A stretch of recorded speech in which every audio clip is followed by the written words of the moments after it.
Boa noite a todas.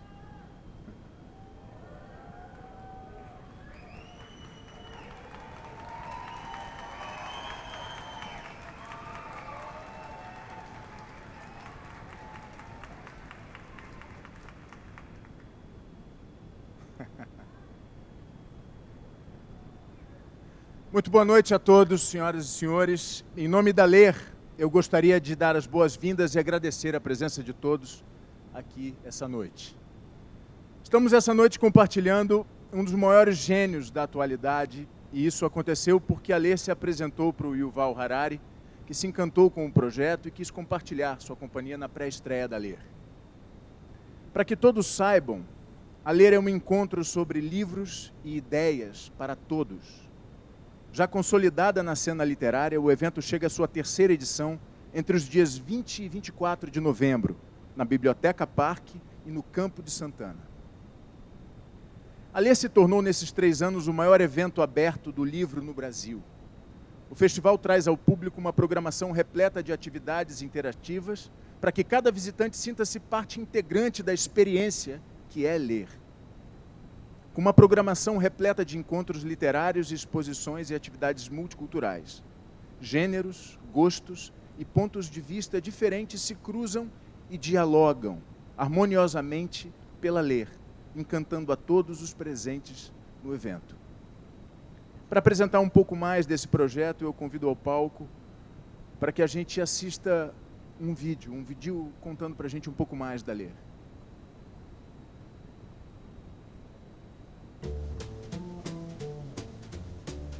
Sejam muito bem-vindos a LER, esse evento maravilhoso de estímulo à leitura, onde a Secretaria de Estado de Educação...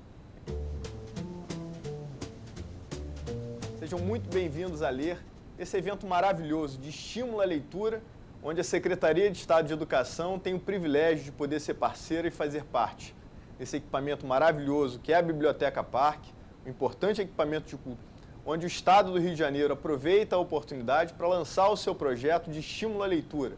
Aproveite esse ambiente maravilhoso e curtam muito seus livros. Hoje é com muita satisfação que eu estou aqui para apresentar para vocês a primeira parceria da Secretaria Municipal de Educação com a LER. Vai ser um momento de grande oportunidade para a nossa cidade vivenciar esse Festival da Leitura, do Leitor. Um movimento cultural vai acontecer no espaço aqui no centro da cidade, no Campo de Santana. A LER vai proporcionar que todos os caras voltem a utilizar o espaço do Campo de Santana. Eu convido a todos vocês para participar agora em novembro, junto com a Secretaria Municipal de Educação. Será um grande evento, conto com a presença de vocês, tenho certeza que será um sucesso. O SESC e a LER são a mesma coisa, em sua missão, em seu objetivo, nós temos o mesmo DNA. A LER, ela fugiu do óbvio, né? Quando você vai para o Campo de Santana, para você criar a ocupação desse espaço, um espaço histórico na nossa cidade, e também com a iniciativa de reabrir a Biblioteca do Alemão, isso para nós agregou muito mais valor à iniciativa. A LER está levando a população a revisitar espaços que precisam ser ocupados na nossa cidade. Educação e cultura são passaportes para a liberdade. E o SESC ter, na sua missão, poder levar a educação, a cultura à população. Então, nós que agradecemos a oportunidade de participar de vocês dessa iniciativa. Eu sou Juan Lira, secretário de Estado de Cultura e Economia Criativa do Rio de Janeiro. Vim aqui hoje para falar um pouquinho mais sobre a LER, um dos maiores festivais de literatura da América Latina. Gratuito, aberto ao público, a todas as idades, a todos os tipos de pessoas, aqui na Biblioteca Parque Estadual, dentro do Distrito Cultural do centro da cidade, juntamente com o Campo de Santana. Convido todos vocês para, nessa data, estar presente para que a gente possa estimular cada vez mais a leitura no nosso estado. A recuperação do estado do Rio de Janeiro é uma tarefa que deve ser partilhada por todos nós. Voltar a ser a capital cultural do país é um objetivo que jamais devemos parar de perseguir. E essa abertura da LER aqui no icônico Teatro Municipal me faz sentir como pai, como cidadão, como líder empresarial, que a gente precisa sempre apoiar essas iniciativas. Há várias oportunidades para todos nós aproveitarmos a leitura, aproveitar o conhecimento. E isso é fundamental. Isso muda a vida, isso transforma histórias. Parabéns a LER, desfrutem esse magnífico evento.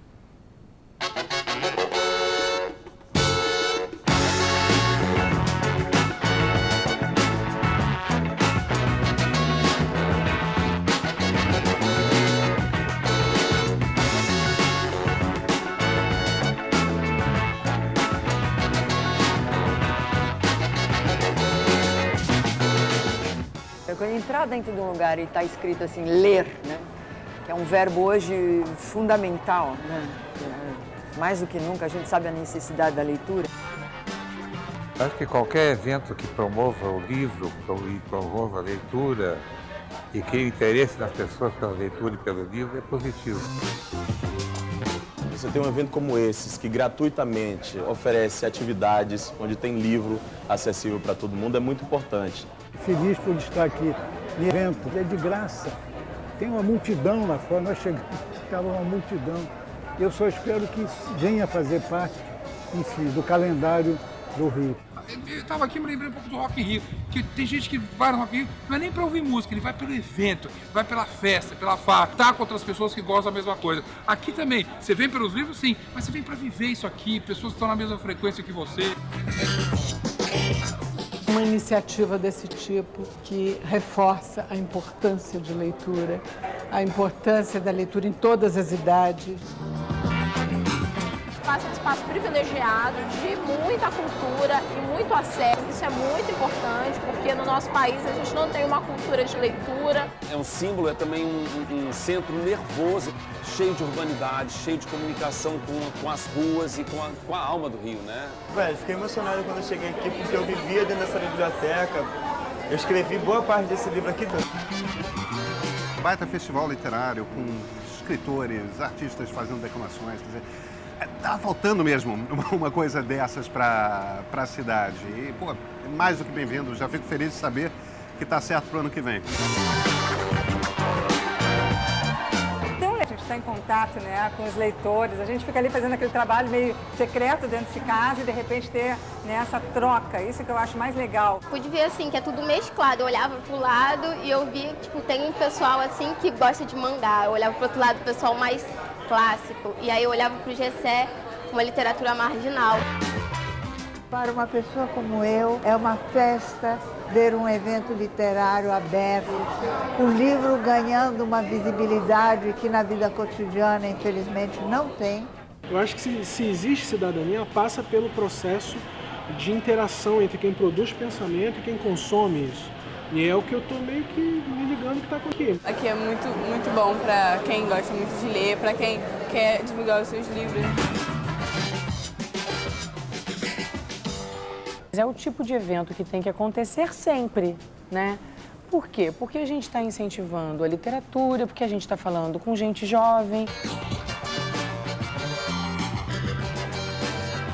Essas feiras são absolutamente necessárias. No Brasil, nós temos que multiplicar leitores, nós temos que valorizar o livro, nós temos que valorizar a escola e temos que valorizar tudo aquilo que aproxima homens e livros, autores e leitores. Esse evento, acho que vai ser parte do calendário do Rio de Janeiro.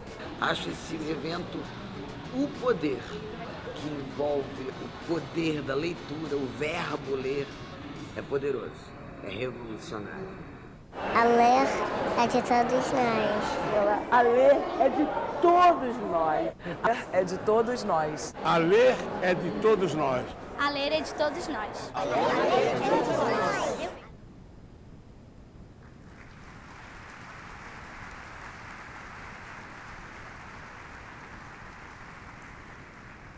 Pois é, a LER é sim de todos nós e a LER já é um evento importante no cenário cultural do Rio de Janeiro, ver figuras como o Zuenir emocionado, a Marina Colassante, tanta gente que passa por ali e entende o tamanho do evento e a importância do evento.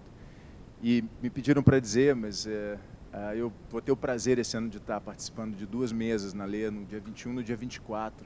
Depois pesquisem a programação que dá para ter lá. E no dia 24 o Karnal está confirmado, o Leandro Karnal, a gente vai falar sobre Shakespeare, sobre o Hamlet, e vai ser um prazer imenso. Eu queria te chamar ao palco para dar uma boa noite a todos vocês, 2 pessoas que representam e estão à frente da grande engrenagem desse projeto. As diretoras executivas Bruna Reis e Luciana Potti. Por favor, meninas.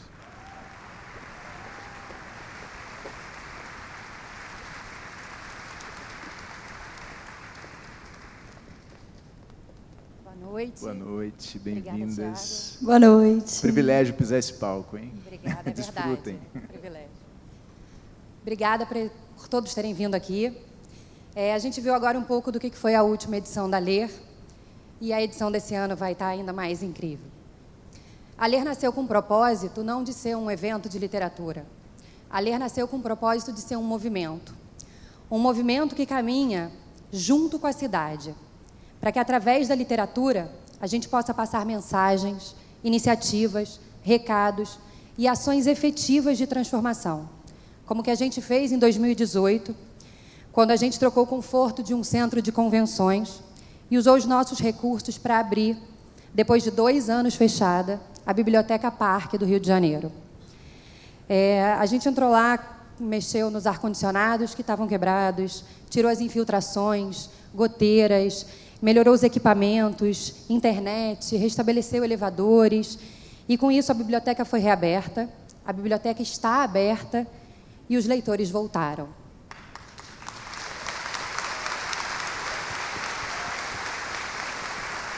Esse ano a gente foi convidado para permanecer com a LER por lá, e a gente topou esse duplo desafio. Entendemos que a nossa missão nas bibliotecas Parque não tinha terminado ali. A gente vai fortalecer o resgate da Biblioteca do Rio e vamos direcionar os nossos esforços para reabrir também a Biblioteca do Complexo do Alemão, uma comunidade tão carente, ameaçada por conflitos permanentes.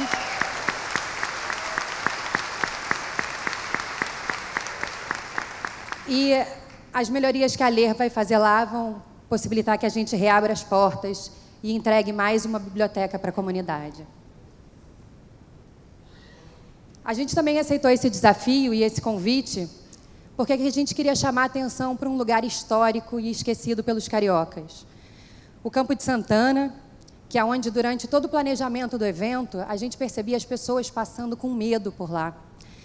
E a LER, junto com seus leitores, junto com seus autores, vai transformar, durante 5 dias, o berço da nossa República num grande parque de literatura e cultura a céu aberto. Com certeza vai ser um espaço de muito orgulho para os cariocas. Nos 3 andares da biblioteca, no anexo, no teatro e em todo o Campo de Santana, a gente vai ter mais de 450 autores, mais de 40 peças de teatro, sarau, exposição, museu, circo literário, performances ao ar livre, bate-papos, oficinas. São mais de 30 palcos abertos, palcos e espaços abertos com todas essas atividades acontecendo. Os visitantes, com certeza, vão ter experiências inspiradoras por lá. A LER, ela não é um projeto que tem corredores com disputas de livros mais baratos. A gente quer que o visitante, quando vá para ler, ele escolha ler mais, ele escolha ler pela primeira vez, porque eles se apaixonaram pelo que eles ouviram, porque eles vivenciaram experiências bacanas durante os 5 dias de evento. Se no final eles saírem de lá com um ou com muitos livros, nós vencemos. A LER venceu. Obrigada a todos vocês.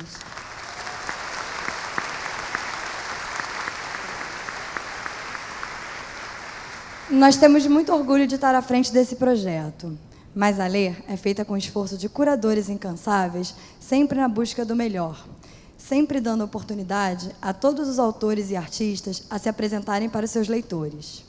Nosso agradecimento aos nossos curadores, Liliana Rodrigues, Júlio Silveira, Verônica Lessa, Volney Canônica, Lucas Riseto, Vitor Drummond, Juca Ribeiro, Júlio Rocha, Paula Tatembal, Matheus Baldi.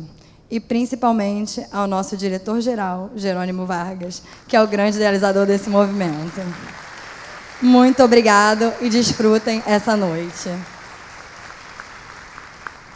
Obrigado. Luciana. Eu queria convidar ao palco agora, representando todo o grupo de curadoria e conteúdo, o Júlio Silveira, o diretor curador-geral do evento LER, que vai explicar um pouquinho da conexão do nosso convidado da noite, do Harari, com o evento LER. Júlio Silveira, por favor.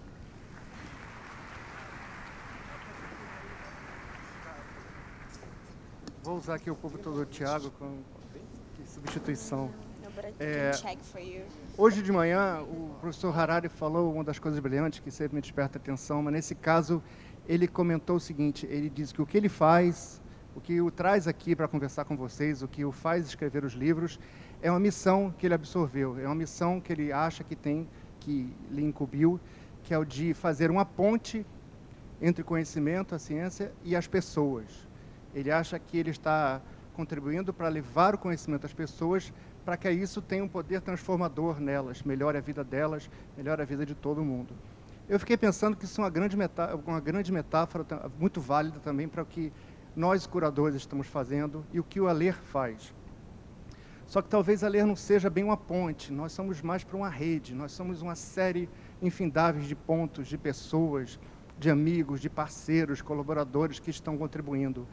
Temos os curadores, eu estou aqui meramente representando os curadores, além de todos esses que foram mencionados, também temos o Tom Farias, temos gente que contribui com a sua sugestão. Então, é o tempo todo, o ano inteiro, gente de olho e o que está surgindo de expressão, o que está surgindo de novidade, como é que a gente pode trazer, valorizar essa voz. A LER tem um compromisso muito grande de trazer a diversidade, a variedade, o acolhimento. Nós queremos falar para todo mundo, queremos que todo mundo fale. Nessa rede que eu me incluí, modestamente, inclui todos nós temos todos esses autores também, que vão desde autores consagrados, aos quais nós estamos homenageando. Então, queria lembrar aqui nossos homenageados, Luiz Fernando Veríssimos, Eni Ventura e Elza Soares. E também estão incluídos nessa rede os leitores jovens, as crianças que arregalam os olhos quando encontram o livro pela primeira vez, os jovens autores que estão querendo chegar. São curadores, montadores, jornalistas, escritores, editores, livreiros, e tem uma seção muito importante desse ponto, fundamental, que são os professores. São eles que fazem esse papel cotidianamente, com muito sacrifício, de fazer a ponte entre o conhecimento, a cultura e as pessoas. Eu sei que aqui na plateia tem muitos professores, eu queria pedir uma saudação para eles, que merecem.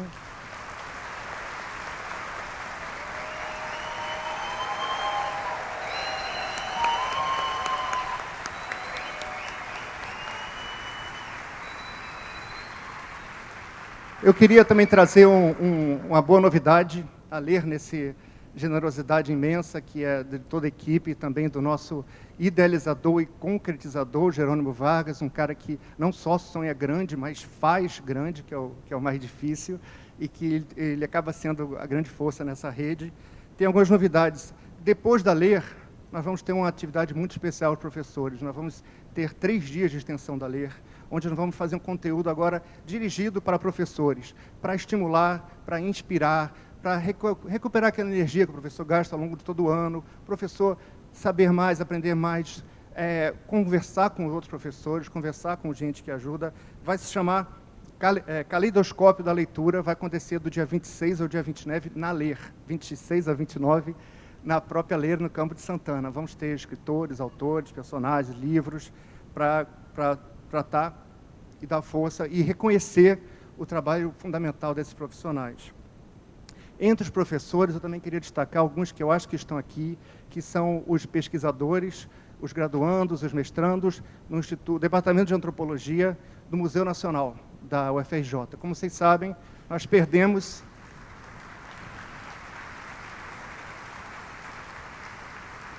Isso, inclusive, foi uma coisa que sensibilizou muito o professor Harari vir aqui, poder falar com essa equipe tão nobre. Nós queremos também dar uma boa notícia, uma ótima notícia, dentro desse espírito da LER, de entregar a cidade, recuperar a cidade, ativar a cidade através da cultura. Nós temos uma meta ambiciosa ano que vem, de levar a LER, que começou no Porto, veio para o Biblioteca Parque, Campo de Santana. Em 2020, a LER vai estar na Quinta da Boa Vista, abraçando o Museu Nacional e ajudando na reabertura desse tesouro de todos os brasileiros.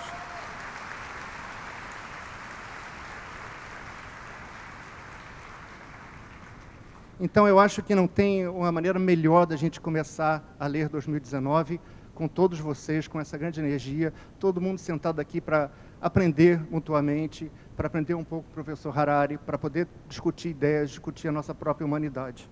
Então, para dar a partida no primeiríssimo e especialíssimo evento da LER 2019, eu queria primeiro chamar o Ronaldo Lemos, que é um dos grandes divulgadores e trabalhadores da obra do Harari aqui no Brasil. O Ronaldo, ele é advogado, ele é especialista em tecnologia, sociedade, ele é mestre em Direito, por Harvard, Columbia, e vocês talvez conheçam ele, devem conhecer ele pela televisão, ele tem o Expresso Futuro no Globo News e no Fantástico, e eu vou ter que continuar falando com vocês enquanto o Ronaldo não vem, mas isso é um grande prazer. Eu quero reforçar que todo mundo está convidadíssimo. Ronaldo Lemos, boa noite. Espero todo mundo na LER no dia 20 a 24. Muito obrigado. Obrigado, Ronaldo. Pode ter microfone. Vamos aqui. Boa noite, gente. Tudo bem? Estão animados para conversar com o Harari? A gente também está. A gente já estava falando ali nos bastidores e a conversa vai prometer muito. Acho que todo mundo está familiarizado, né, com a obra dele, mas eu acho que não custa fazer uma brevíssima introdução de que Harari é hoje um dos pensadores que trata de complexidade, né? A gente está vivendo num mundo cada vez mais complexo e ele busca dar conta dessa complexidade de uma forma, inclusive, que toca muita gente, né? Os livros dele venderam milhões de exemplares em todo o mundo. E ele é um historiador que tem uma característica diferente. É um historiador que olha não só para o passado, mas ele olha também para o presente e para o futuro. Ele até gosta de dizer que a tarefa do historiador é, na verdade, de estudar os processos de mudança. E eu acho que ele faz isso muito bem nos livros dele. Então, para a gente ter essa conversa hoje, eu gostaria, em primeiro lugar, de chamar a Adriana Carranca, que é jornalista, escritora, e ela cobriu, inclusive, diversos conflitos importantes no mundo de hoje, Síria e Iraque, e autora do livro Malala, a menina que queria ir para a escola. Adriana, muito obrigado.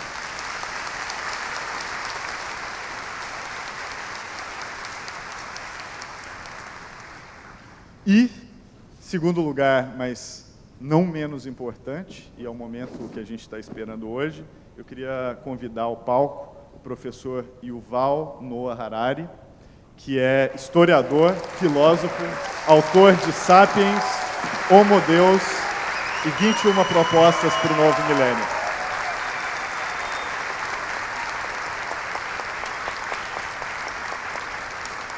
Vamos lá.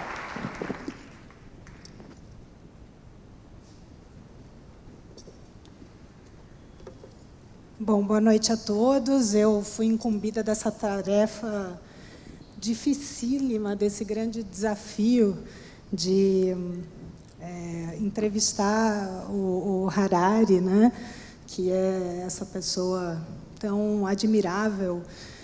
Eu agradeço muito a presença de todos vocês e muito a presença de Harari aqui e a oportunidade da gente ter essa conversa e poder aprender mais com você, além dos livros, o tanto que você já contribuiu com o nosso conhecimento através dos livros. Então, a gente combinou de conversar em inglês, porque é mais fácil para ele, vocês estão com a tradução de qualquer forma, quem não fala, a gente tem uma meia hora, né, para conversar, e depois a gente abre para a pergunta do público, que foi muito generosamente um pedido do próprio Harari, que queria ouvir as perguntas de vocês. E a gente agradece muito por isso também. Então, let's begin from the start, as we say. Sapiens, a short story of humankind, more than 1 million copies sold. translated to more than 30 languages. Mark Zuckerberg added this to its book club.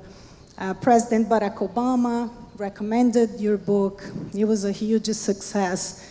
It takes us through this fascinating journey of our civilization very successfully in 500 pages. How did that idea started in your mind? What was the seed of that idea? Why to write a book about humankind now? And why do you think, of course, besides the fact that you were extremely talented storyteller, page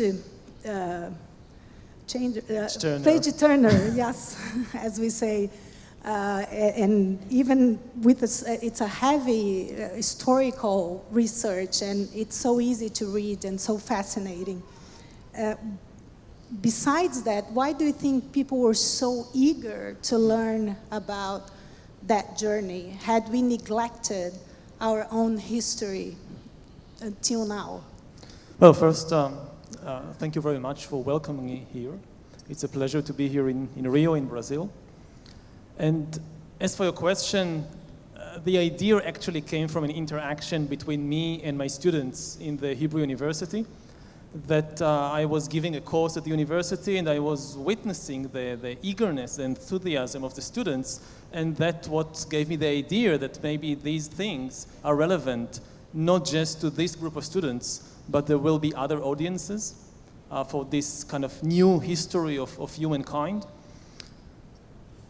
And I think that the demand really comes all over the world from the fact that we are living in a global world in which the life of individual people are influenced constantly by events on the other side of the world. If there is a new president in the US, or if there is an economic crisis in China, it immediately influences your life here. And looking to the future, this will probably only accelerate. We are about to make the most important decisions in the history of humankind. And to make good decisions, we need a global perspective, not the perspective of a single nation or a single corporation. And unfortunately, in most of the world, the educational systems are still overwhelmingly focused on teaching local or national history. I'm not sure about Brazil, I didn't do any research, but in Israel and in many other countries, I know that, like in Israel, they teach mainly Israeli history and Jewish history. And it's good, it's important to know the history of your country, your people, but it's not enough in the 21st century. And I think, therefore, there was a real need for such a story which takes the global perspective about what happened in the last thousands of years. Yeah, it's interesting. That brings us to the next question, which is you explore a lot in your book, in your books about nationalism, and at some point you do talk about the positive side of nationalism and how it helped people to collaborate with each other to build societies. But there is also a threat on that, as you said. We need today global solutions. We have global problems that require global solutions. Why do you think that there was this re-emergence of nationalism and even ultra-nationalism recently, when we are becoming more, especially in that era where we are becoming more global and the world is more connected and globalization is a reality, why we were going back to nationalism, and what is the positive, if there is any positive thing on going back to that, and the negative and the threat of ultra-nationalism? Well, first we need to realize that nationalism has been a positive force in history. It's not only bad. The basic idea of nationalism is to make people care about strangers that they don't know. I mean, as against ancient tribes, hunter-gatherer tribes, tens of thousands of years ago, where everybody knows everybody else, in a nation, a big nation like Brazil or even like Israel, there are 8 million Israelis. I don't know 99% of them. nationalism, the secret of nationalism is to make people care about strangers, care enough, for example, to pay taxes so that people in a distant city, which I never met, will have good healthcare and education. And that's the positive side of nationalism. The negative side of nationalism is that when it incites hatred and not love. And we are seeing it today, and we need to remind people that the true essence of nationalism is not hating foreigners, rather it's loving your compatriots. That's what nationalism is about. So if you want to prove your patriotism, don't start wars or persecute minorities. That's not nationalism. Pay your taxes honestly. Appoint, if you're like, I don't know, a government official, then appoint the most qualified person to the job and not your cousin or your brother. That's also a sign of a good nationalist. And this kind of nationalism has absolutely nothing against global cooperation. That's interesting. The key thing is really to protect your fellow citizens, your compatriots. And in the 21st century, the only way to really protect your compatriots from poverty, from climate change, from nuclear war, from the dangers of disruptive technologies is by cooperating with many other countries. No country by itself can stop global warming, and no country by itself can regulate artificial intelligence. So I don't think there is anything inherently wrong with nationalism, although there is a contradiction between nationalism and globalism. We are seeing now a rise, I would say, not even of nationalism, but many of the leaders who depict themselves as nationalists, they are misusing the word. They are actually anti-nationalist. A nationalist leader is somebody who cares about the whole nation and tries to unite the nation. And we are seeing now in many parts of the world, like in the US, the rise of leaders who, for one reason or another, intentionally divide the nation, intentionally try to destroy the national community by using very inflammatory language and divisive policies. We can argue about why they do it, what benefit do they have from dividing the nation, but one thing should be very clear, they are not nationalists. It's interesting that you...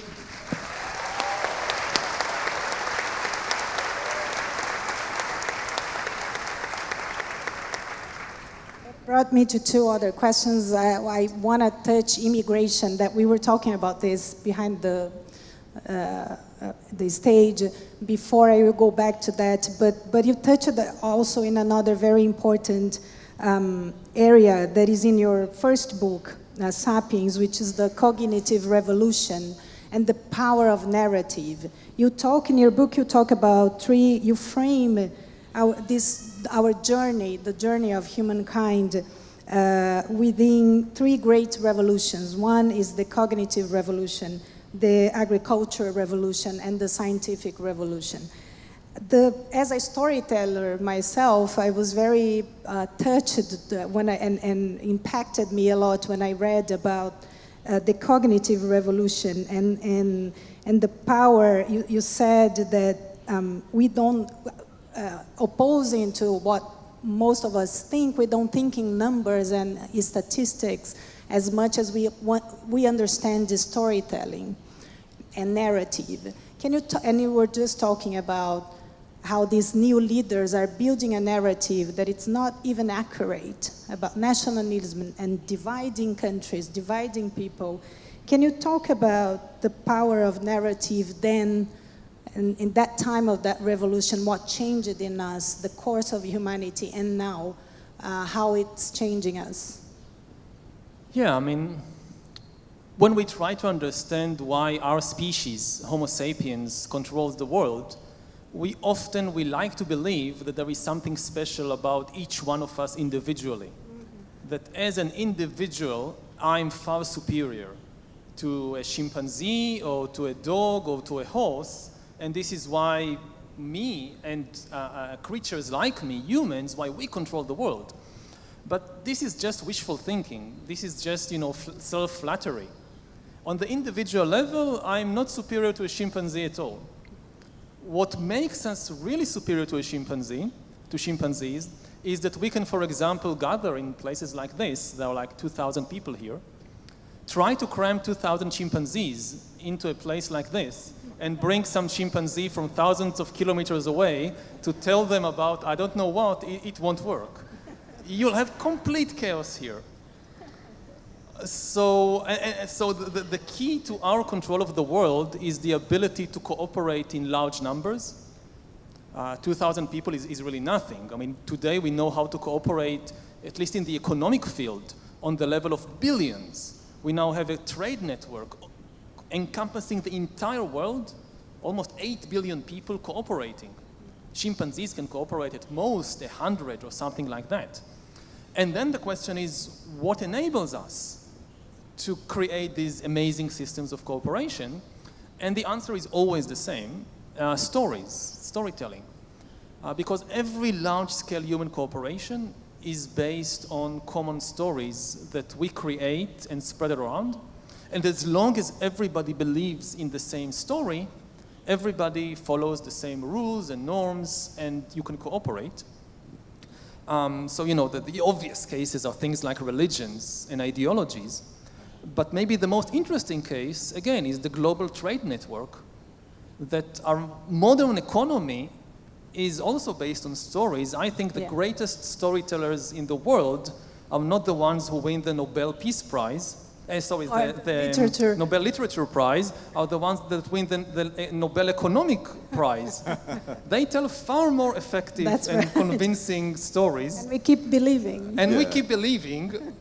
And then you think about the simple thing like money, right? That it's just a story. It's just a paper. Today it's not even paper. 90-something% of the money in the world is just electronic data. Right. Like you work very, very hard the whole month, and what do you get after the whole month? Somebody passes some data from one computer file to another computer file, and you open your bank account and you see, I have $1,000 or something, and you believe that. And it works.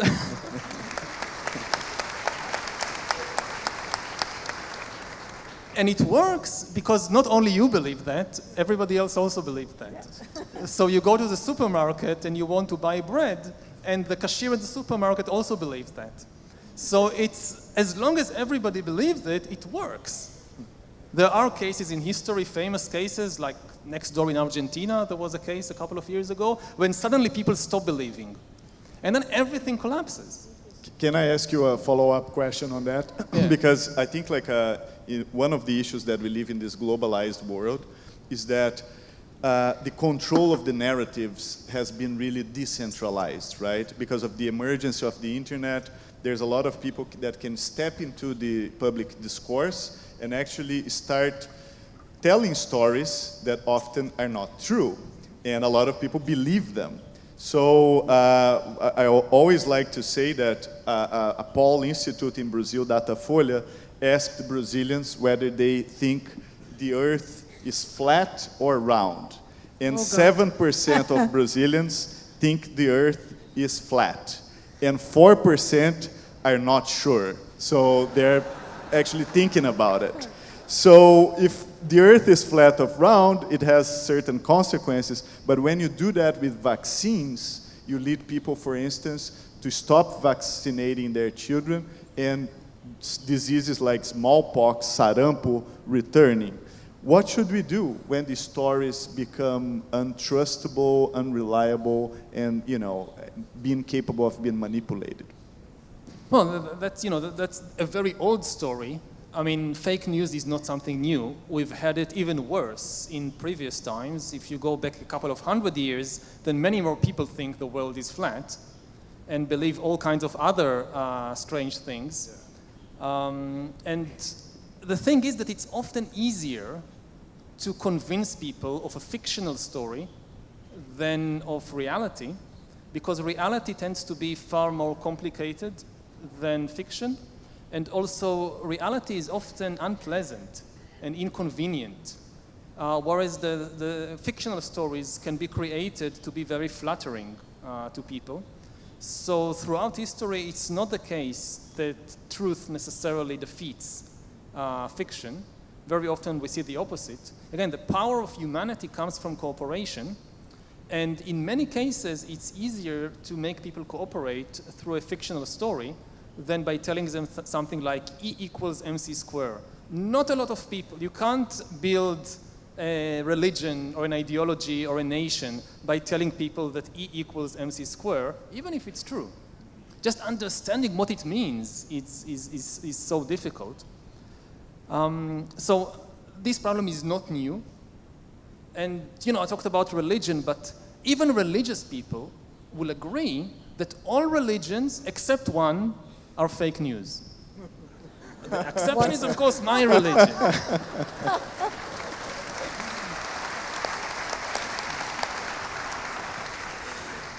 So, you know, you go to a Jew, you say, yes, Judaism is true. But Christianity, all these stories about Jesus being the Son of God and raising people from the dead, fake news.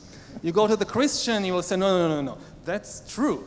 But all these stories of the Muslims about Muhammad and so forth, that's fake news, and so forth. So it's not something new, this issue. What is new is now it's true that today everybody can tell their story. With Instagram, with YouTube, it's easier than ever to tell your story, but it's harder than ever to get an audience. Yes. And the thing is, it's not about telling the story, it's about convincing people. And there is a huge, because so many people are telling stories, there is a huge battle for attention. Previously, the huge battle was for the resources to actually tell the story, like to print books. It was expensive, it was difficult. Only a few people had access to the printing technology. So this was the major struggle. Now it's very easy to tell the story and to spread it all over the world, but how do you grab the attention of people? How does your story attract and not the millions of other stories? And here, unfortunately, the easiest way to grab people's attention is by pressing their emotional buttons. Yeah. Yes. Fear and hate and anger. Again, think about the politicians you most dislike, and you see, you surf the internet, you see some maybe fake news story that this politician said something or did something terrible. You have an irresistible urge to click on that. Maybe send it to someone else. And send it to someone else, yes. Yeah. And over the last years, we have some of the smartest people in the world really hacking human beings and hacking the human brain and understanding how to do that more and more efficiently. At first, they did it to sell us stuff that we don't need. But then it got into the political realm, and now they also can sell us politicians we don't need. Right. Yeah. Oh my God.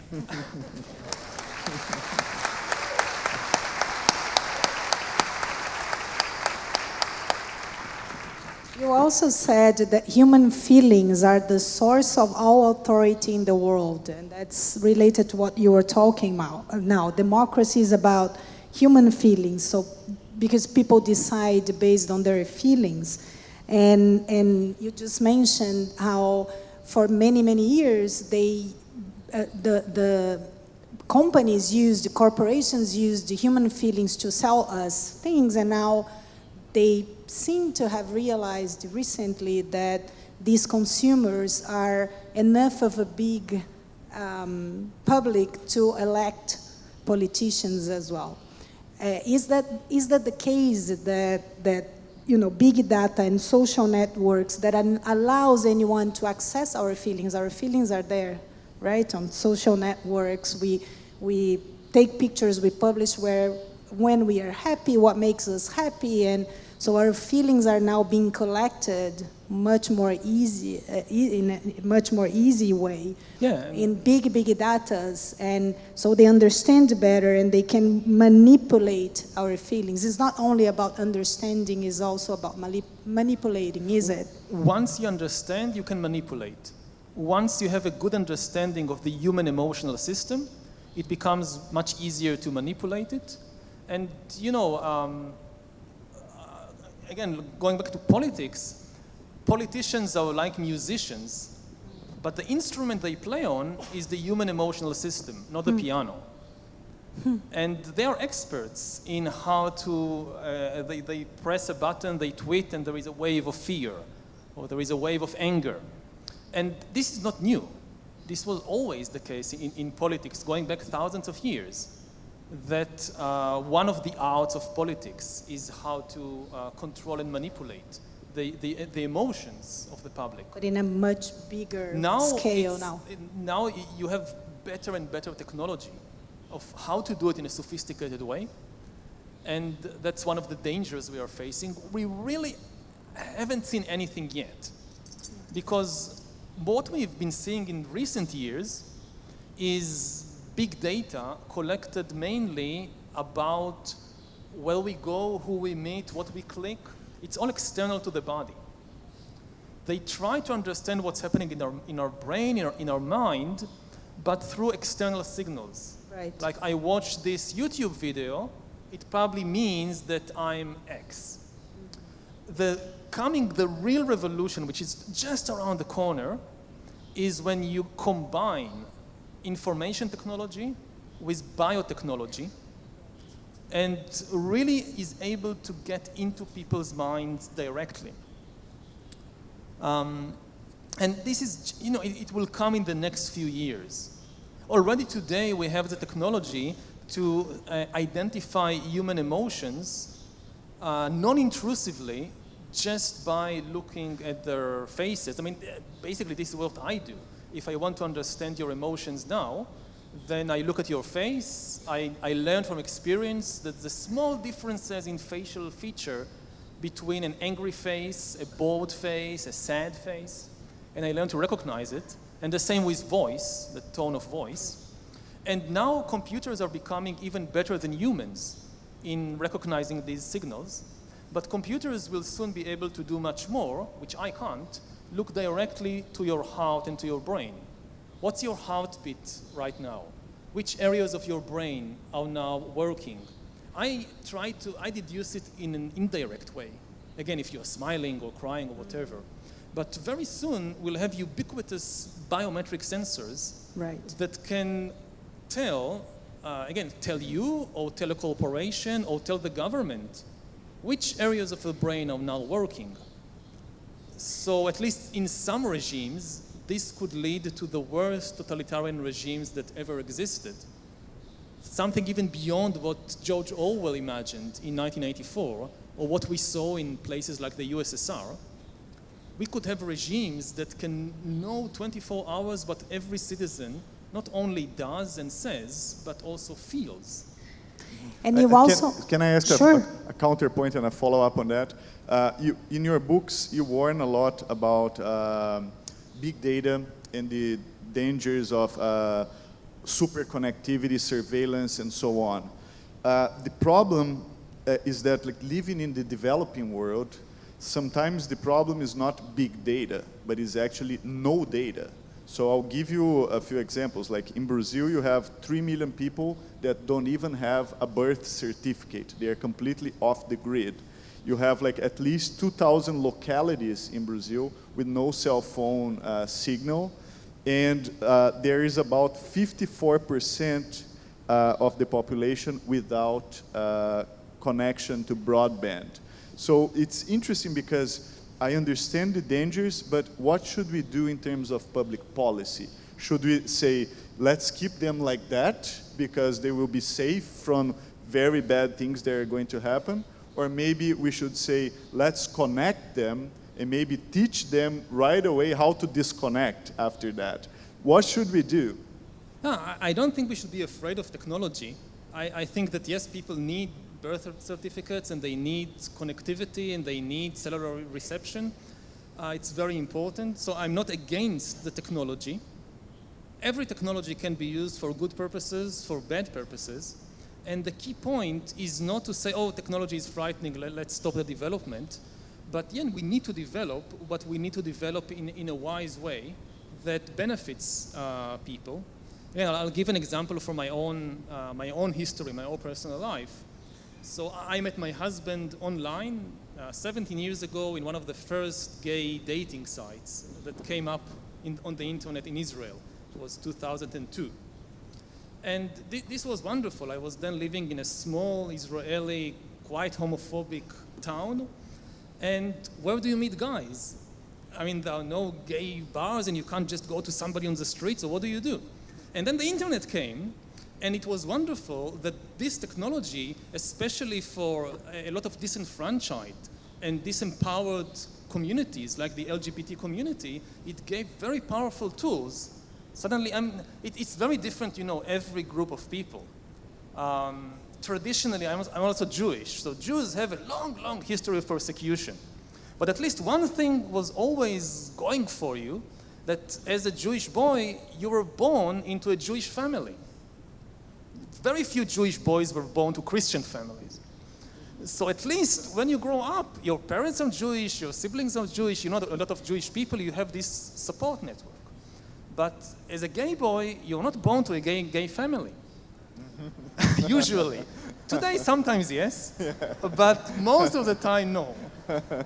And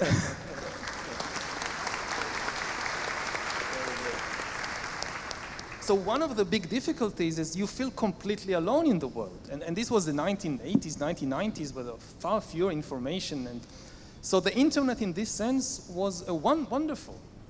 I don't want to go back and let's abolish the internet.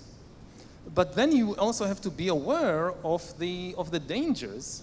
Again, staying with the same example, in a place like Iran, when there is the death penalty for homosexuality, today with the new technology, the regime can far more easily identify gay men than ever before in history. Very soon might be able to identify them before they identify themselves. Just by, you know, when you're just growing up, there are all kinds of signals that an algorithm that watches you all the time can pick up the signs before you pick them up. And that's extremely dangerous. So the answer is not, let's go back to the Stone Age, especially as it's not going to happen. It's let's develop technology in a smart way, in a wise way, aware of the dangers, and the key is not in the technology, it's in the political system. Every technology can be used for bad or for good. The issue is not the technology, but what kind of political and social system we build to make sure that the technology is used for good. One danger, as you mentioned, is the fact that we are becoming, as you described, masses of dispossessed and an elite with access to technology, because the world is also enormously unequal. If we continue in that path, what's going to happen if that inequality in the access, as he was mentioning, the access to technology, what's going to happen? Again, the biggest danger is that the enormous power and wealth that the new technology generates will be monopolized either by a few states, a few countries, or by a small elite in each country, or in several countries. So on the level of the country, to give again a concrete example, today, let's say in Rio, you have tens of thousands, maybe more, of taxi drivers and bus drivers and truck drivers, and each of them commands a small part of the transportation market. They get a small part of the profits of the transportation system. They also have political power because they can unionize, and if the rights are violated, if the government does something they don't like, they can go on strike, and that's political power. Now, fast forward 20 years, let's say all of that is replaced by self-driving vehicles, So potentially, all the wealth and power is now not shared between tens of thousands of human drivers. It all belongs to a few billionaires, maybe one billionaire, who controls the corporation, who owns the algorithms that drive all the vehicles. Think Uber without human drivers. So again, it's not inevitable.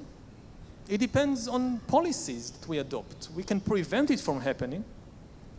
Same thing on the global, on the international level. We are now in the midst of an AI race between a few countries. The leaders of the race are the USA and China. A few other countries have joined the race, but the vast majority of countries are far, far behind. If we aren't careful, again, the result will be that most of the benefits of the automation revolution will be monopolized by these few countries, and the rest of the world will be like the 19th century Industrial Revolution, when the few countries that led the Industrial Revolution, like Britain and France and Japan, they basically colonized and dominated the entire world. So this could happen again with AI, both economically, but also politically. At present, data is being harvested all over the world and concentrated in just a few hubs, especially in China and the US. Just think what Brazilian politics would be like in 20 or 30 years, when the entire personal and medical and sexual history of every journalist and every politician and every judge is in the hands of somebody in Beijing or in San Francisco. So theoretically, it's still an independent country, but practically, it's a kind of data colony. You don't need to send soldiers in if you have so much data about people. Again, it's not inevitable, it's not a prophecy, it's a danger, and whether it is realized or not depends on the actions and policies that we adopt in the coming years. Another danger. Just very quickly follow up. It's interesting because this is one of the three problems you describe as global problems, right? The risk of nuclear wars, global warming, and the threat of technology and data. The problem with data is AI is becoming a sort of arms race, and as you describe, the US and China are leading. But in order to have good AI and to participate in this race, you need good education, right? So I like to say also that I was in China until last Monday. I'm still confused with the time zones, have to say.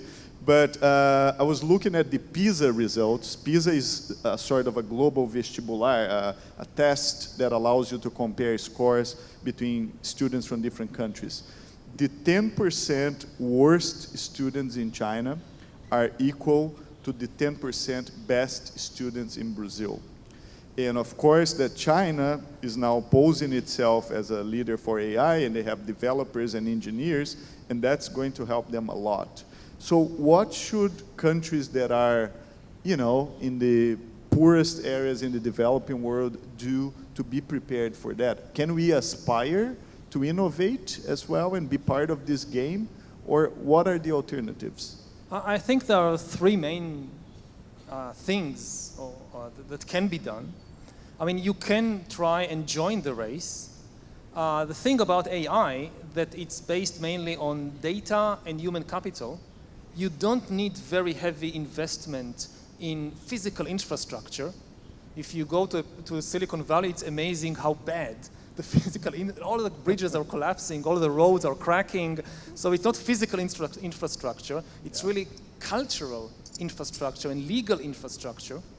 You need local human capital and to attract human capital from abroad, and that can be done. And we have seen some very small countries, not just my home country of Israel, but Estonia is another good example, an ex-Soviet republic that has managed to become not a leading player, but a significant player, certainly for its size. So that's the first thing, that don't think it's impossible to join the race. It's difficult, but possible, and it's important. The second thing is to collaborate with other countries. Brazil by itself, even though it's a large and powerful country, will have difficulty negotiating or blocking China or the US or the huge tech companies like Google or Baidu or Tencent or Amazon. But if Brazil joins other countries, creates a South American bloc, or joins forces with other countries in Africa, in Asia, in Indonesia, India, then it's much easier. You have a much stronger position to negotiate a good deal, either with the Chinese government or with Baidu or with Google. For instance, a deal about protecting data and a deal about sharing the profits. A lot of the developments in places like Silicon Valley or China are partly the result of data gathered here. So that it's a bit like colonialism in the 19th century, that the raw material, which is now data, not sugar or cotton, is taken from the data colony and is transferred to the home country. There the really expensive technology is being developed, and then it's sold back. So it's now happening with information technology and data. And a group of countries like that can try and negotiate to get something for all the data they are providing. The third thing that can be done is it will be very difficult to compete with the front runners in the niches they already occupy. Like if you try to create the Brazilian Google, it probably won't work. Too late. Too late. Maybe if you have done it before, yes. Now it's very hard. So the key is to identify niches that for various reasons are still open. Now, and there are many niches because the model in the US is of becoming one of surveillance capitalism. In China, it's more of a model of authoritarian surveillance. There is a large room for very different kinds of technologies that, for example, oppose surveillance, protect individuals. Or a different example is most of the AI systems now being developed, they monitor and analyze individuals in the service of corporations and governments. But there is a huge need for the opposite kind of systems that monitor governments in the service of individuals. Yeah, yeah. And this is something that both the Chinese and the Americans are not very keen on developing. But if you develop that, the huge market for it. So just to, it sounds abstract, so I'll give an example. Like, what does it mean for the individual to monitor the government? So, you know, corruption is a huge issue all over the world. We now have a big scandal also in Israel about it. Mm-hmm. And many people would like to have an AI system that monitors government corruption. For example, all the issue of appointing your relatives, even if they are not the best candidates for the job, for various... We're very familiar with that. We are also, we are also familiar with that. For me as a private citizen, to monitor that is very difficult. Because even if there is freedom of information, I can get the files, to go over all the appointments in the government and to know who is related to whom, I don't have the time. But it should be technically very easy to build an AI system that does it for us. The information is there, the family relations, it's not so difficult to know that. It's also public knowledge. So maybe you have an AI tool that you enter your computer, your smartphone, you enter the name of a politician, and within 2 seconds, the AI tells you how many of his or her relatives were appointed to government positions in the last year. Very good. A lot of people around the world will be happy to buy such a technology. Yeah. No, the threat, I was going to mention another threat that you discuss in your book, which is very scary, which is how we are developing technology and biometrics and artificial intelligence to the point that machines might become smarter than us and replace our species. Is that real? Is that happening? Is that you truly foreseeing this happening? I think replacing our species is a faraway science fiction scenario. And also becoming smarter than us in general, it's very unlikely in the near future. But in specific areas, yes. there are many areas in which machines are already smarter than us. For example?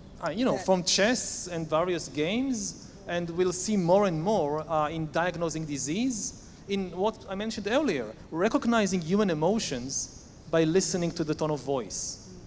This is something that is currently being automated, and we are really on the verge when, it's emotions. It's not playing chess. And very soon machines will be better at recognizing human emotions. Now, this has a huge impact on many professions. Think about lawyers that negotiate, and they try to understand whether the other side is bluffing or not, whether the other side is honest, whether the other side is afraid. This is very important as a lawyer. Very soon, an algorithm will be better than most lawyers in recognizing the emotion of the other side. So you will enter a room, and maybe there are two humans sitting, but there is something in your ear which whispers to you, she's frightened, or something. Never play poker with the computer then, exactly. Right? Okay. Like poker is over. Like once you have that, it will be very, very difficult. And in so many other professions, this will become critical. And what we will see is not that, a robot rebellion against us. Robots are very unlikely, or computers are very unlikely to develop feelings of their own and consciousness and say, hey, let's take over the world. Actually, the problem with robots is going to be the exact opposite, that they never rebel. Like if you think about political and military situations.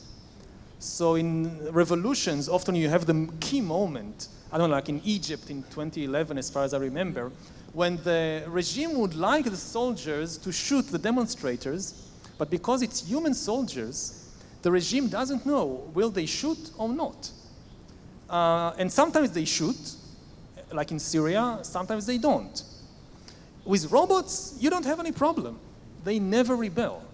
You tell them to shoot all the demonstrators, they will shoot all the demonstrators. They don't care, because they have no emotions. They can recognize emotions, but they have no emotions of their own. So what we are likely to see is not the complete replacement of humans, but in more and more areas, authority will shift from humans to algorithms, to computers. We are seeing that it's in beginning some areas in many areas, like, I don't know, you apply to the bank to get a loan. So increasingly, at least in some countries, it's an algorithm taking the decision, not a human, because the algorithm can go over an enormous amount of data very quickly that a human cannot. And it has also a good side. Humans often have biases, and you can, if you program the machine correctly, then you can get rid of some of these biases. Machines, computers can take into account many more indicators. So in humans, often if you don't have a credit history of your own, then the humans say, hi, how can I know if you're credit-worthy? But with computer algorithms, you can rely on a lot of other pieces of data. But the end result is that important decisions about your life are shifting from a human to an algorithm. We might reach a point when most decisions about us are taken by an algorithm, whether to give us a loan, whether to accept us to school, whether to accept us for a job, and even on the collective level, like whether to raise the interest rate of the central bank or not. It won't be human, it will be an algorithm making this decision. And whenever people ask, why didn't you accept me for a job? What's wrong with me? The company will say, we don't know.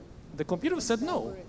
The algorithm said no, and we trust our algorithm. And it's self-feeding because and then we are still here, but we might be losing control of our lives, and it's very difficult to deal with that. The European Union has recently passed regulations about data and algorithms and so forth, and one of the regulations is that people should have the right to an explanation.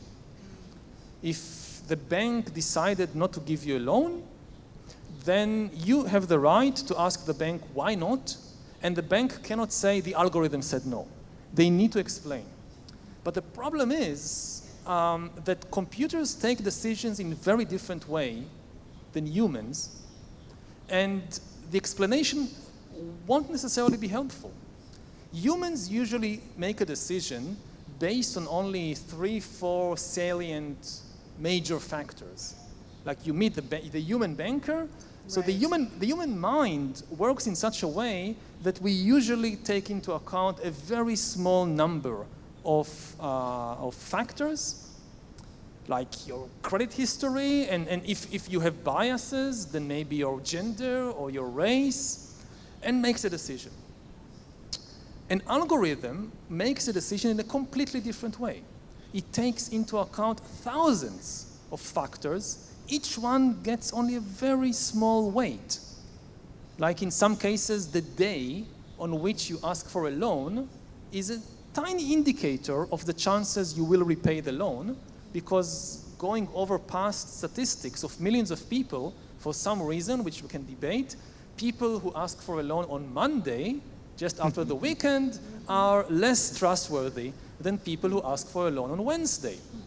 Now, it's not a big thing. It's, I don't know, like 0.7% but so you ask, when you ask the bank, why didn't you give me a loan? The bank will give you like 1,000 pages of statistical data, and what do you do with it? I like very much this comment, because these statistics are actually very funny. So there is one that basically says that people that write in forms in capital letters don't pay their loans well. Or like judges Send emails in capital letters, vote, very weird. Yeah, and judges who decide after lunch tend to protect the defendant, you know. They say, oh, the defendant, oh, of course he's innocent, of course, let him go, you know. So that happens a lot. And I would like to explore this algorithm issue, because in your book, Homo Deus, you basically say that it's possible to crack the human code, right? That humans behave like algorithms as well. And because of technology and data, you can actually predict how people will behave, but not only predict, you can actually control the people and how they would behave. So my question is that right? And isn't there an element of incommensurability in the human dimension? Aren't we all political animals, like someone said a long time ago, and that political animality, wouldn't it bring a sort of unpredictability? So I wonder whether it's actually possible to crack the human code because of that. It's not a question of black and white, possible, not possible. It's a question of how much. Okay. It will never be possible to crack anything completely, not a human, not an animal. You cannot predict anything with 100% certainty. Going to the deepest level of the natural world, there is a very strong element of randomness in nature, at least on the quantum level. Yeah.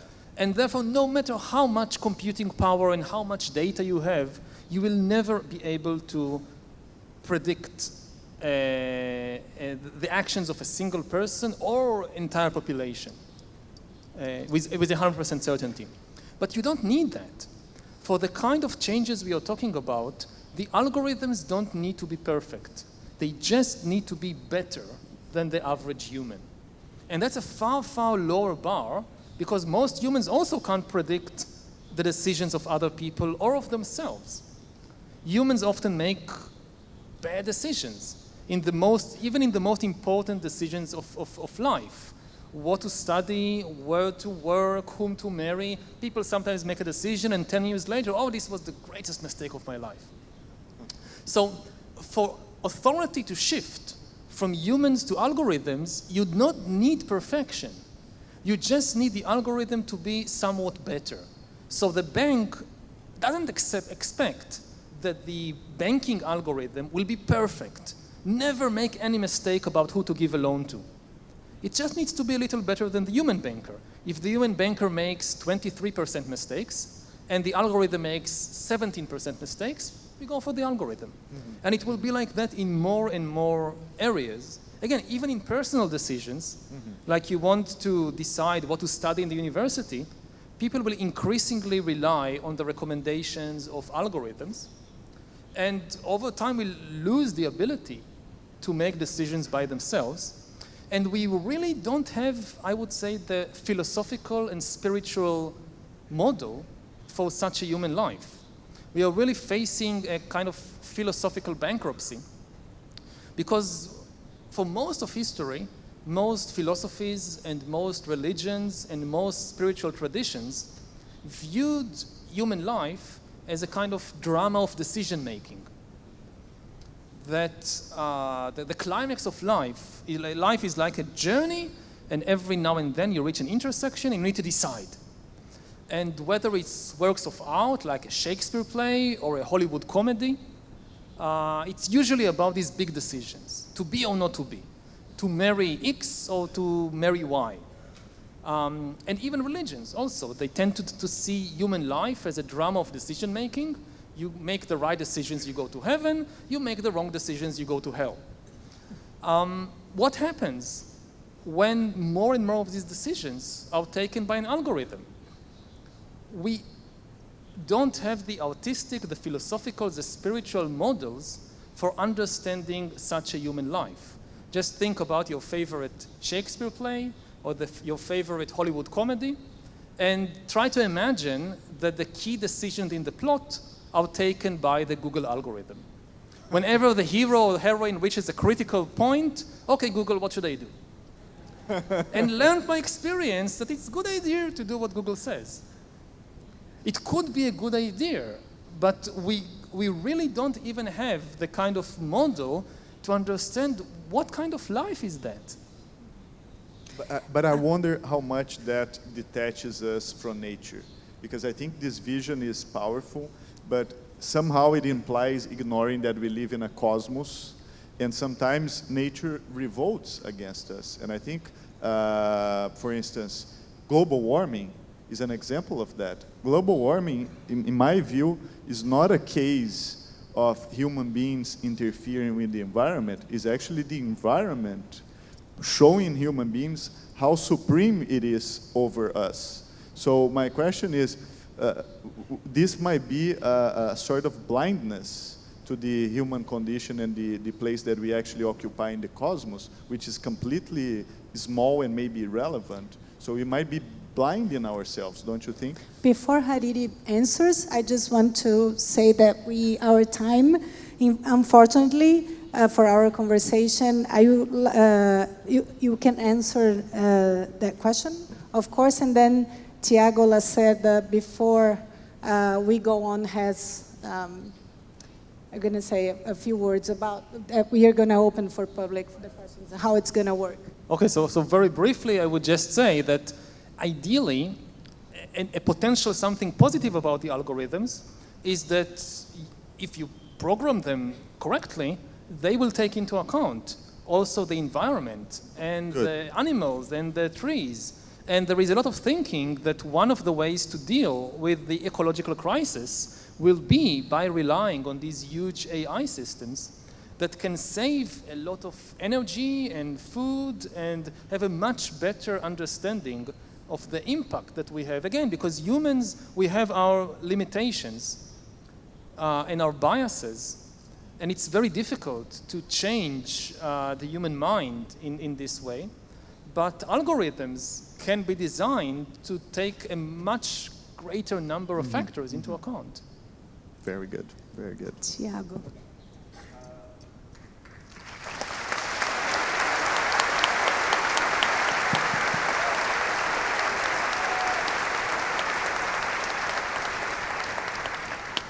Bom, agora a gente vai abrir para algumas perguntas da plateia.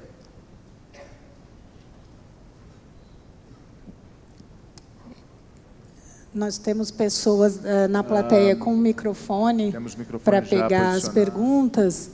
Eu queria só pedir que as pessoas fizessem, como a gente não tem muito tempo, a gente vai tentar pegar 2, 3 perguntas juntas para ele poder responder, para a gente poder pegar perguntas de mais pessoas. Para a gente conseguir oferecer mais oportunidade de perguntas, a gente vai tentar sintetizar algumas, né, Adriana? Isso. E só lembrando, pergunta é aquela frase curta que termina em tom Objetiva. ascendente e tem um ponto de interrogação no final.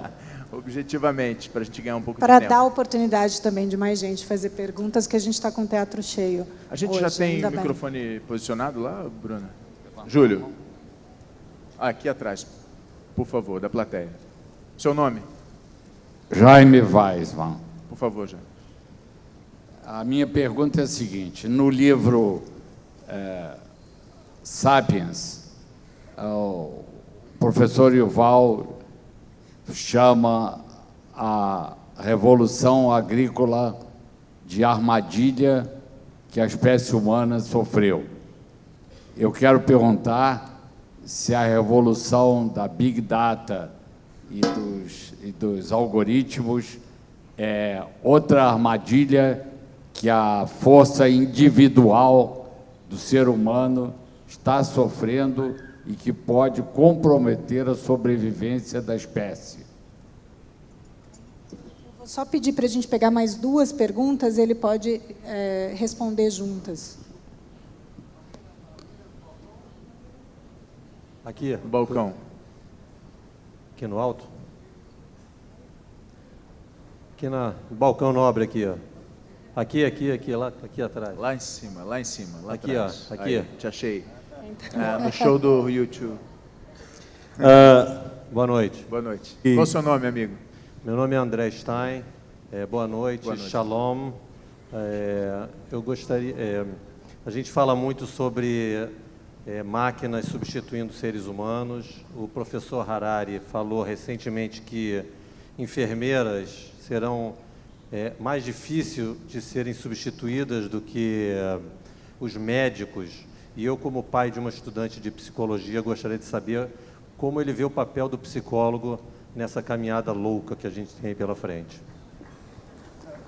E acho que uma última pergunta.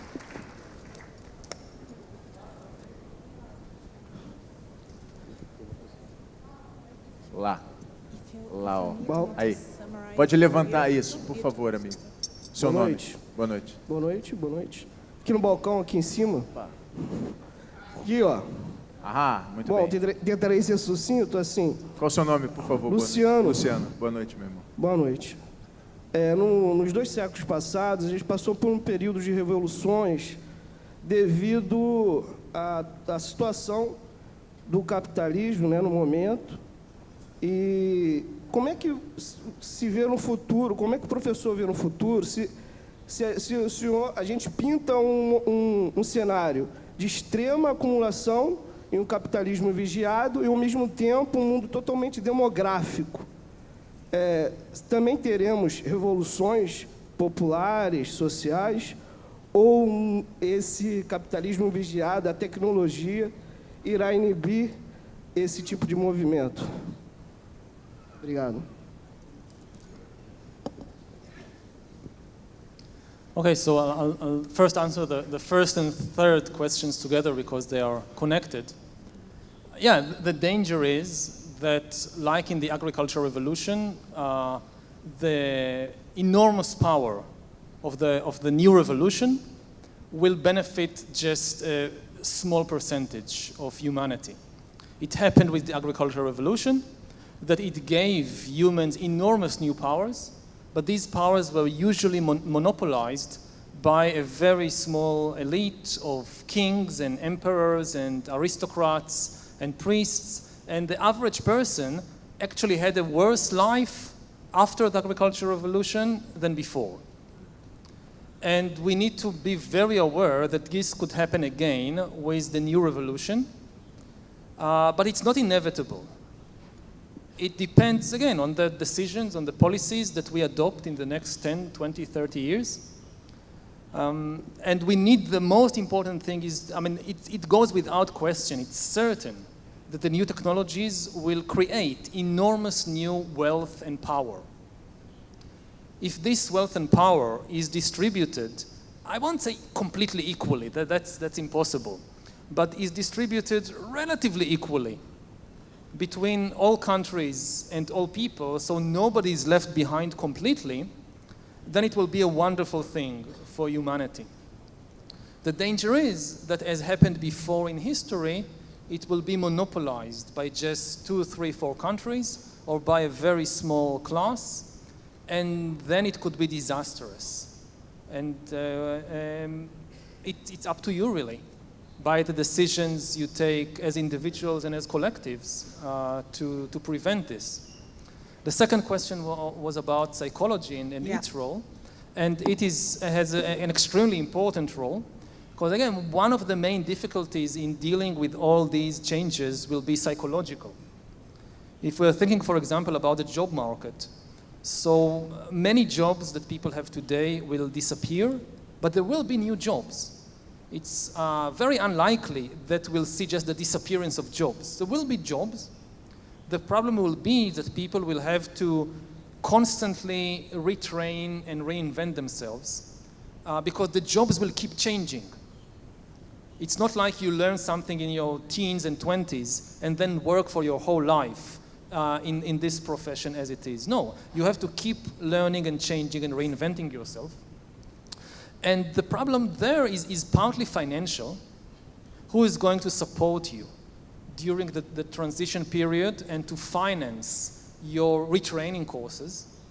And ideally, the answer should be that the government raises taxes on the corporations that make huge profits from this technological revolution and uses it to support the people. But the additional problem will be psychological, because change is always stressful, especially usually when you get older and older, you like change less and less. Even when you're in your teens or 20s, change is difficult.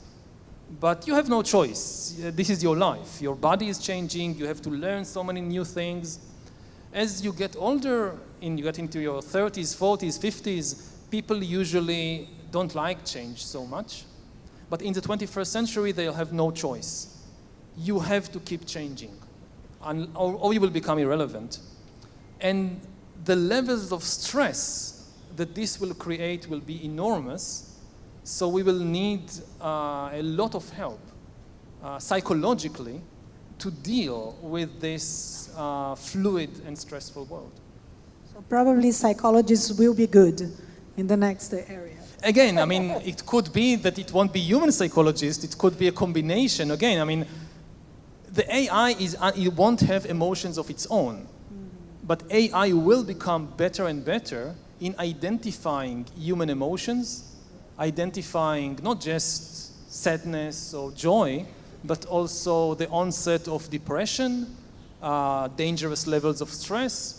And this can impact so many different industries. To give one example, let's say you're an investment banker, and in 20 or 30 years, maybe you put a helmet, you go to work, you put a helmet on your head which monitors your brain, and when the computer recognizes that you have entered a dangerous mental state, dangerous for the bank.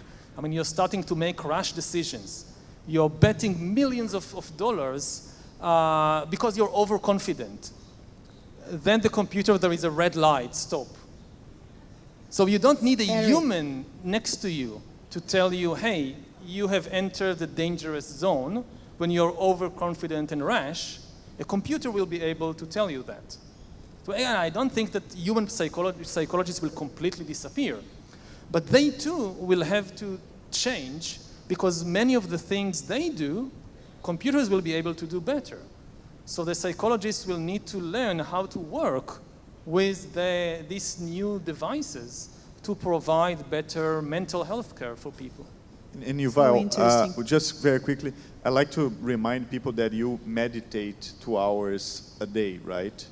What is your experience with meditation in view of all this? I do Vipassana meditation. I meditate, as you said, 2 hours a day. I go every year for a long retreat of like 30 or 60 days.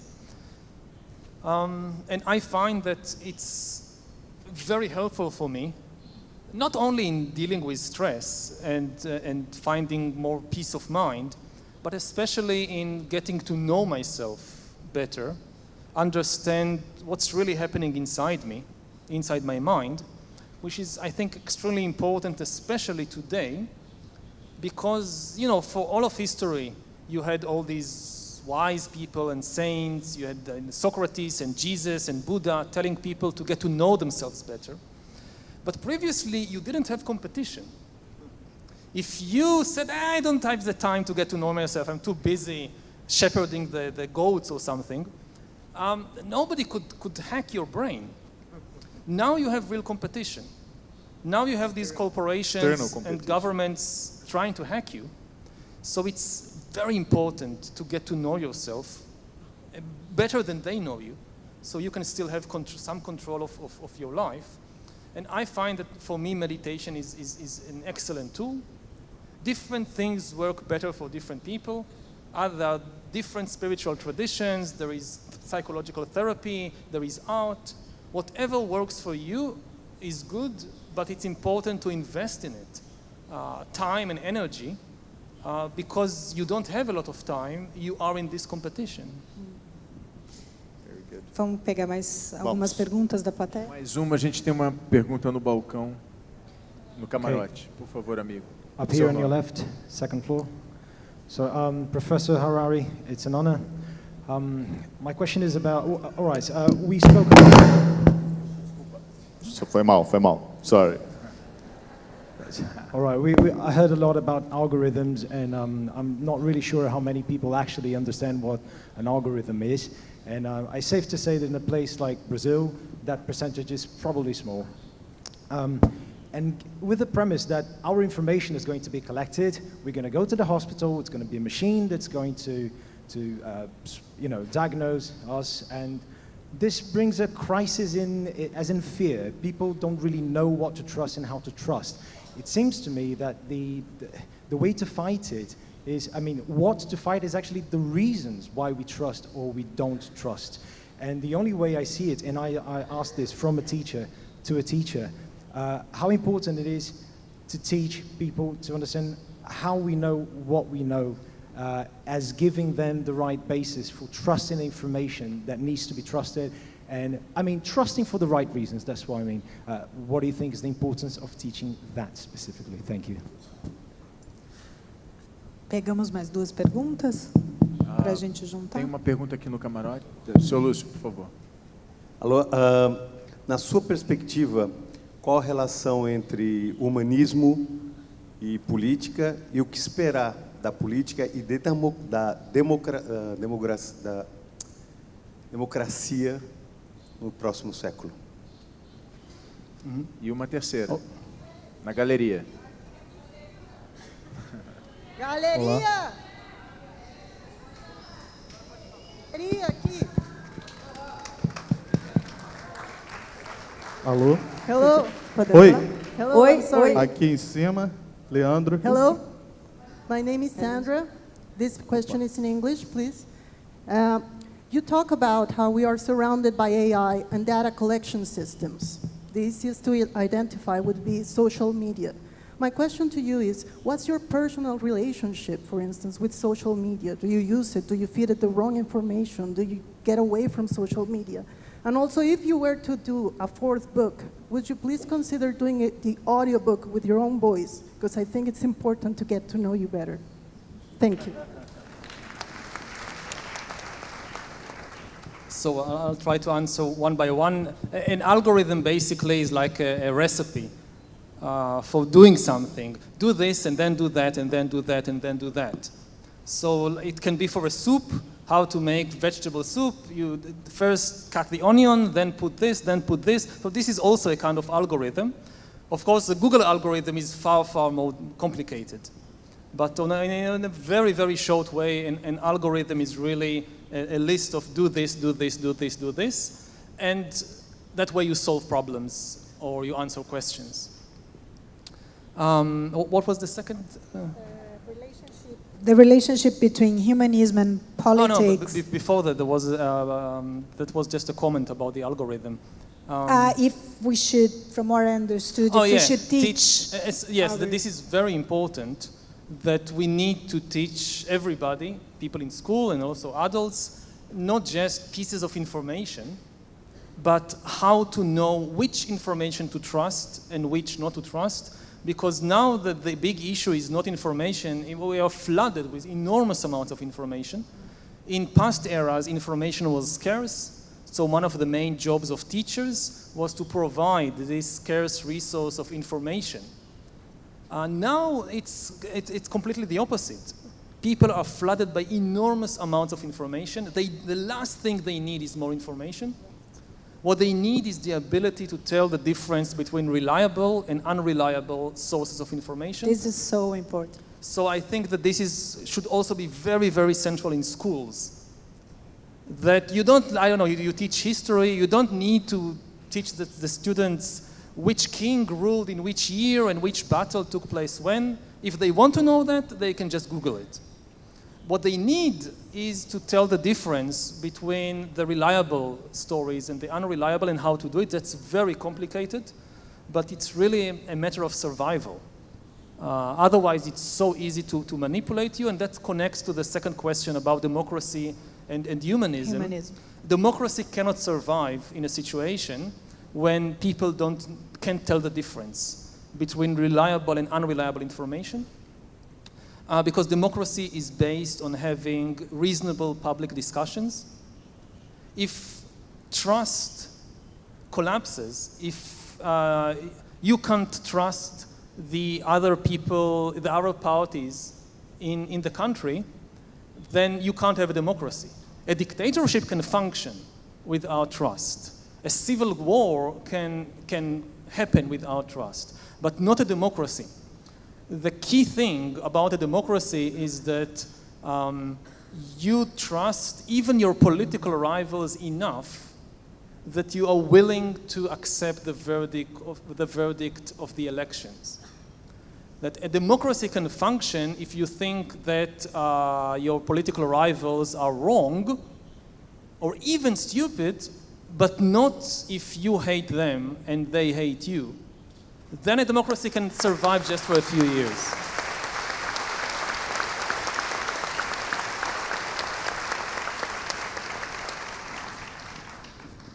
And so I hope that, again, humanist values are the basis for this kind of trust. And this also goes back to the question of nationalism and the importance of fostering trust and compassion towards all the people in the country. Otherwise, the democratic system collapses, at least in the long term. The third question was about how you relate to social media use. Yes, that's also very, very important. Again, as I gave in the example of the dating application, I'm not against social media. I think it's very important to connect people in a new way. It gives voice to many people and many communities that previously had no voice. I mean, some people, kind of the myth, the good old 1950s or 1960s, when there was just, 3 newspapers and 1 TV channel, and so we didn't have to deal with all these things, but a lot of people had absolutely no access to these few channels of communication. So social media is important and is positive by giving more people an ability to voice their concerns, their interests. I use social media to some extent. Again, the key is to use technology for your purposes and not being used by it. To use your Facebook account, not to be used by your Facebook account. And here, education.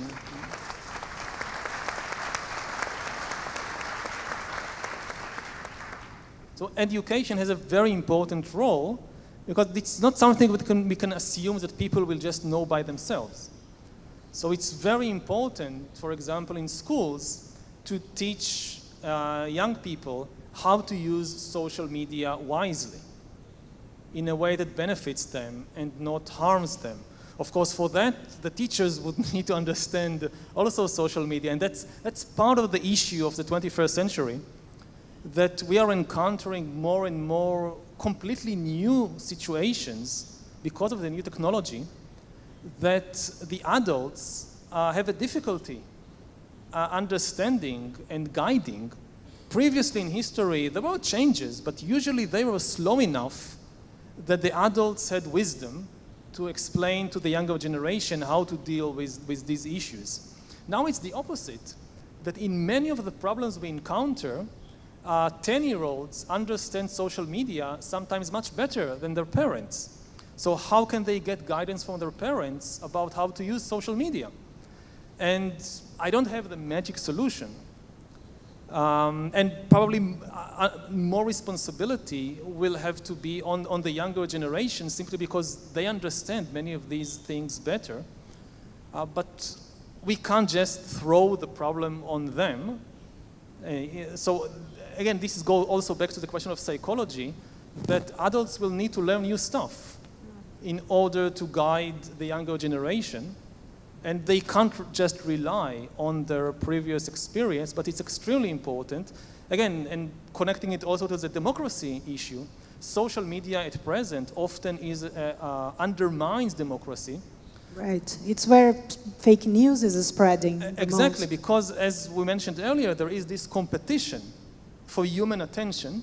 The easiest way to grab human attention in social media or in any media is to press the emotional buttons of fear and hate and anger, and then there is more and more fear and hate and anger, and then public discourse collapses, public trust collapses, and democracy collapses. Now, when you look at the problems we face today, they are not necessarily more difficult than 40 years ago or 80 years ago. But social media makes it very difficult to maintain a reasonable public discourse, again, in which people can disagree, but they don't hate each other. They don't think the other side is the devil. And then social media has this tendency to go to the extremes because everybody's competing for attention, and the easiest way to grab attention is by these stories that enhance fear, true or fake. They enhance fear and hate.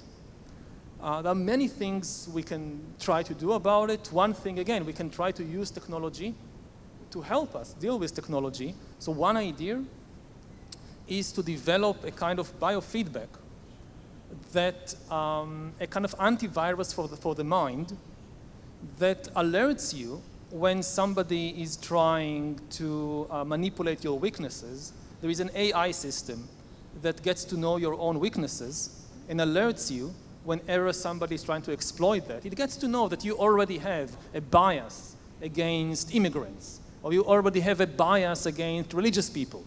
So whenever there is a fake news story about religious people, then it warns you, hey, you have a weakness there. You tend to think they are all stupid, you will believe anything, be careful. Or a different way of doing it is, and this goes with the biometric sensors, is actually showing you what's happening to your brain right now. Like you're watching YouTube videos or your Facebook feed or your Instagram, whatever, and there is a small, at the top of the screen, there is, look what's happening to your level of hatred as you are watching these videos. Just so you know, we are not blocking it, it's not censorship, but you should be aware that you're sitting here for the last 2 hours feeding your hatred. This is what you are doing. You are having a feast of hatred. And hopefully when people see directly what's happening to their brain, they will at least be able to make more wiser choices. Mais uma, Adriana. A última pergunta.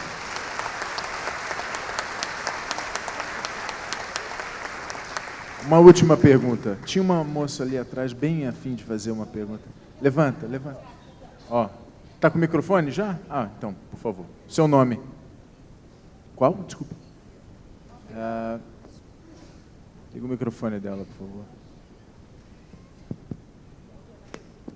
Lízia. Lízia. We tend to be pessimists about the government and how things are getting worse. But reading your book, you mentioned when we evolved to be sapiens, we killed basically all of the big animals of Australia, so we are naturally cruel, I guess. And I felt a little optimistic I think we are evolving as a species. I feel like globalization is doing us good. How do you feel about that? Do you feel like humanity is improving? Do you think like we can chill, maybe?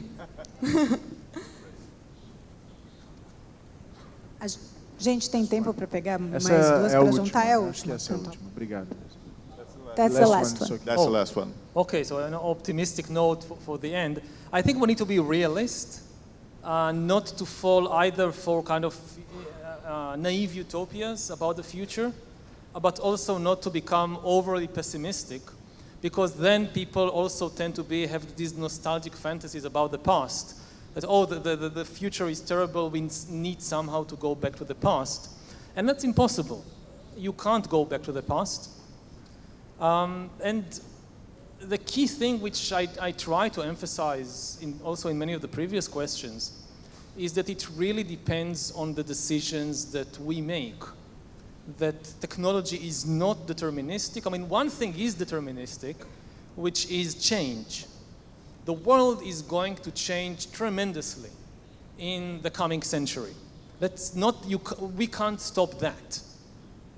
The economy, the political system, the society, everything is going to change. But what change exactly, that still depends on us. We can use the same technology to create very different kinds of political and social systems. This was always true also in the past. In the 20th century, people used the same technology to create fascist dictatorships and liberal democracies. They both used the same technology. So it's the same in the 21st century. AI, biotechnology will certainly change the world, but we can use them basically to create heaven or hell and a lot of things in between. And it's the responsibility of all of us to make the right decisions. And I would say that the key is also, going back to the first questions about storytelling and cooperation, you can't do it by yourself. You need to organize with other people. So 50 people who are working together as members of an organization can accomplish far, far more than 500 isolated individuals. So whatever cause seems to you the most important or that you can contribute most, then join an organization this week, this month, to do something about it. It should be active and you should be organized. And maybe to give an example like with climate change, so by yourself you can't do much. There are people who say, oh, you need to reduce consumption of this, so you need to stop using cars or whatever. The key is not on the individual level, it's on the collective level. We need regulations, and for that we need organizations and political parties and pressure groups. So it should come from there. Of course, underneath that, there are individuals. So we need to get to know ourselves better and to change what's happening in our own minds. But ultimately, to make a change in the outside world, we need to organize. So I would end with this message that don't be too optimistic or too pessimistic, but be realist. Remember that it's still up to you. Nobody knows what the world in 2050 would be like because it's not determined. It depends on what you decide. And to make a real change, you can't do it by yourself. You need to organize with other people. Thank you. Thank you. Thank you. Muito obrigado, Adriana, Ronaldo. Mr. Harari, thank you for the evening. Em nome da direção, da equipe da LER, dos patrocinadores, apoiadores e parceiros do evento, muito obrigado, muito boa noite a todos. Nos vemos na LER de 20 a 24 de novembro. Boa noite.